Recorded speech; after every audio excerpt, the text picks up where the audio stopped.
Breaking news! Naku po, finish na talaga. Confirm ba to? Pangulong Bongbong Marcos, viral matapos maisiwalat sa lahat ng sambayanang Pilipino ang kanyang pangmalakasang pasabog. Paano ba naman kasi mga kababayan, sinugod lang naman siya ng isang pinakamataas na opisyal sa buong mundo. Yes mga kababayan, legit na isang mataas na tao ang mismong nagbiyahe ng pagkalayo-layo papunta lang dito sa Pilipinas para makipagsanib puwersa sa ating Pangulong BBM. Dito talaga inggit na inggit ang mga ibang leader ng bansa mga kababayan dahil yung mga malalakas na tao ang pilit na sumusugod dito sa Pilipinas para lang makausap ng personal ang ating mahal na Pangulong BBM. Pagpapaigting sa bilateral na relasyon ng dalawang bansa, climate change, pagpapatatag ng ekonomiya, enerhiya, digital connectivity, mabuting pamamahala, kalakalan at pamumuhunan, teknolohiya sa agham at kalawakan, at kooperasyong pandagat at seguridad ang kanilang mga pangunahing tinalakay. Grabing kabigat naman itong balitang to. Kaya naman talagang very interesting at kaabang-abang. Kaya naman mga kababayan, wag na natin itong patagalin pa. Samahan niyo ko at sabay-sabay nating alamin ang maiinit na balita sa araw na ito.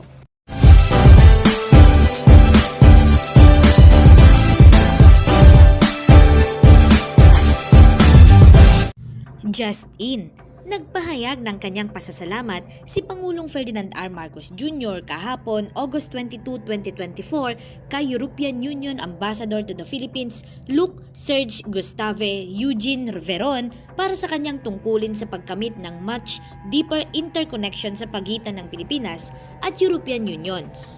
Kasunod ng kanyang pagkakatalaga bilang ambassador noong November 2020, dumating si Veron sa Pilipinas noong December 15, 2020 at ipinakita ang kanyang mga credentials sa Malacanang noong February 10, 2021. Bago ang kanyang appointment, si Veron ay humawak ng iba't ibang posisyon sa European External Action Service at sa mga European Commissions.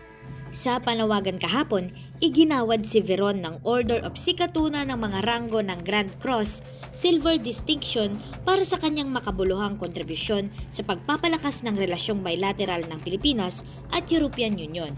Binanggit din sa citation ang mga pagsisikap ni Veron sa pagpapatapos ng maraming kasunduan sa kooperasyon, lalo na sa larangang kooperasyong pangkaunlaran upang suportahan ang mga prioridad ng Pilipinas sa mga larangan ng pagbabago ng klima, isang green at matatag na ekonomiya, enerhiya, digital connectivity, mabuting pamamahala, kalakalan at pamumuhunan, teknolohiya sa agham at kalawakan at kooperasyong pandagat at seguridad.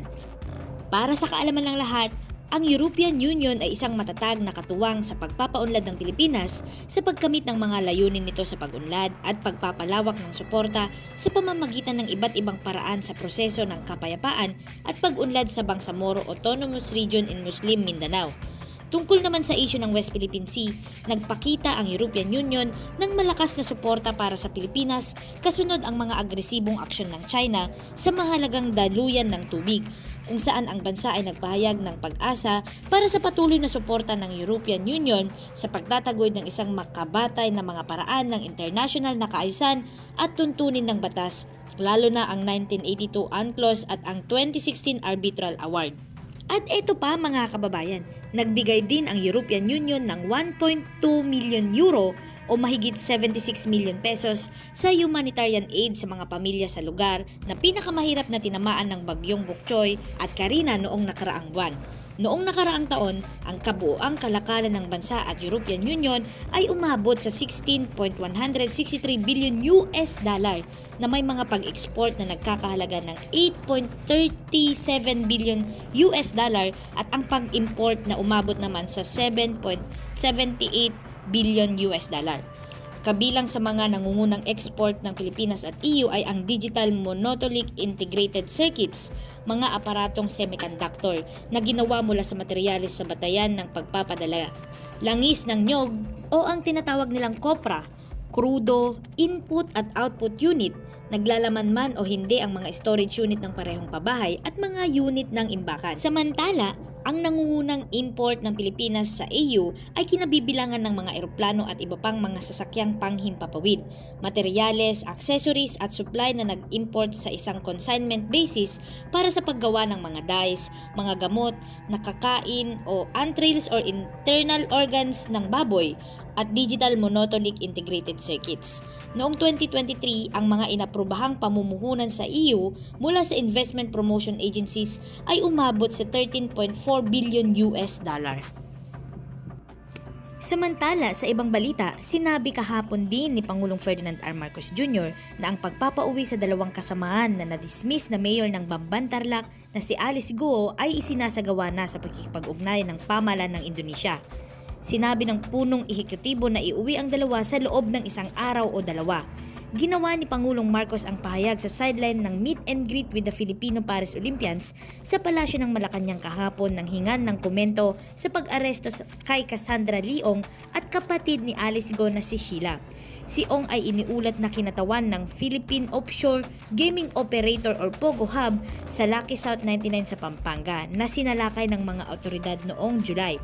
Nauna nang inutusan ng Office of the President ang Department of Justice at ang Department of Foreign Affairs na pangasiwaan ang pagkansela ng mga Philippine passports na ibinigay kina Go, ang mga kanyang kamag-anak na sina Wesley Leal Go, Sheila at Ong.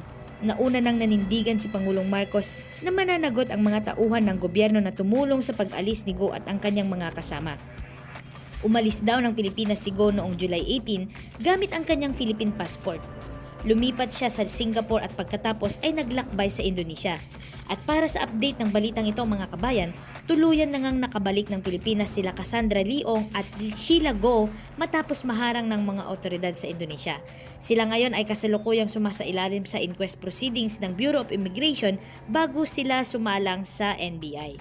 Kayo na merong kaming extra.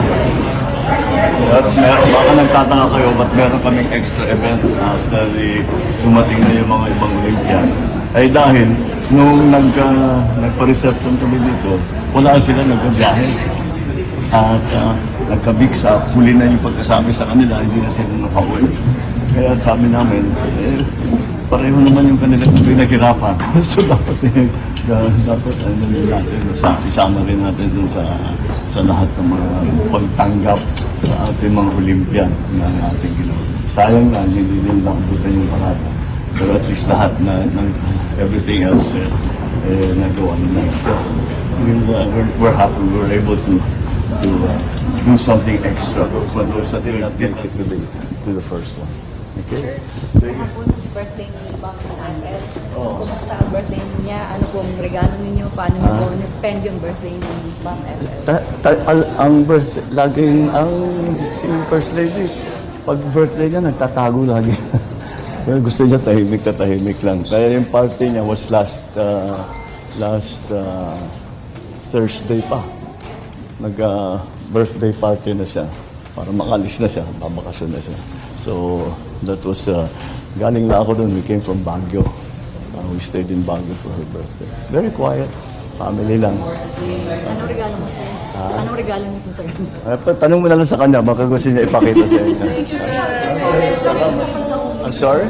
Yung pagkahuli ko, Oh. Cassandra ko, Yes. Yeah, well, you know what I know. That they were intercepted in various places, Singapore and Indonesia. And we are now, of course, in coordination with the Indonesian government and their agencies, arranging for them to be brought back. So, siguro within a day or two. Maybe. Yeah. Okay, thank you.